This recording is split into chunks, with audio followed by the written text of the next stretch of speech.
It happened. The moment the world feared for decades finally arrived.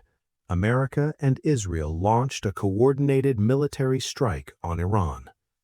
And in the next few minutes, I am going to tell you exactly why it happened, what triggered it, and what it means for the world going forward.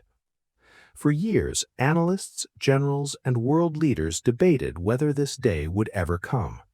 Now that it has, millions of people are asking one question: why did America and Israel actually do it? The answer is not simple. It is a combination of three explosive factors that had been building for years and finally reached a breaking point. The first reason was the nuclear deadline. Iran had crossed the line that Israel swore it would never allow. According to intelligence reports confirmed before the strike, Iran had enriched uranium to weapons-grade levels.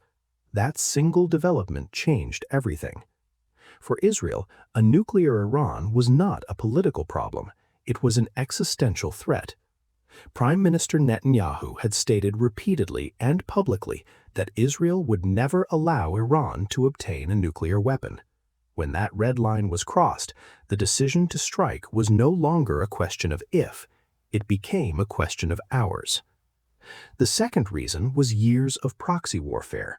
What most people do not realize is that America and Israel had effectively been at war with Iran long before the first missile was fired.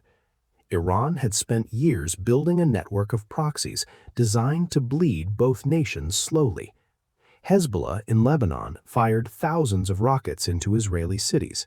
Iranian-backed militias in Iraq and Syria attacked American military bases repeatedly.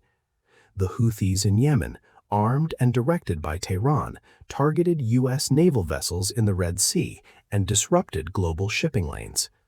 Iran believed it could wage war without consequences by using other groups as its weapons. That calculation turned out to be catastrophically wrong. The third reason was the Strait of Hormuz.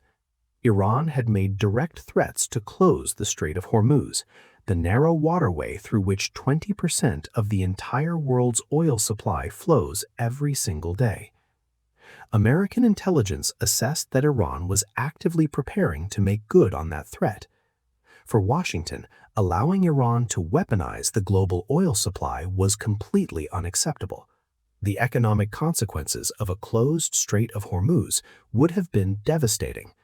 Oil prices would have surged to levels that could have triggered a worldwide recession. That threat, combined with the nuclear development and years of proxy attacks, gave Washington the justification it needed to act alongside Israel. So, how did the strike actually unfold? The operation was executed in three precise phases. Phase 1 was a complete electronic blackout. Before a single missile was visible on any radar screen, American cyber warfare units and Israeli intelligence had already crippled Iran's air defense systems, radar networks, and military communications. Iran's military went dark. They could not track what was coming, and they could not coordinate a response. Phase 2 was the Israeli air assault. Israeli F-35 stealth fighters, flying deep into Iranian airspace undetected, struck the key nuclear facilities at Fordo, Natanz, and Isfahan. These were not ordinary targets. They were buried deep underground, hardened against conventional weapons. But Israel had specifically acquired American-made bunker buster bombs for exactly this mission.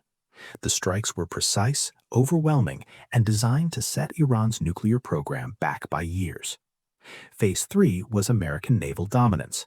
U.S. carrier strike groups positioned in the Persian Gulf established complete control of the surrounding airspace and waterways.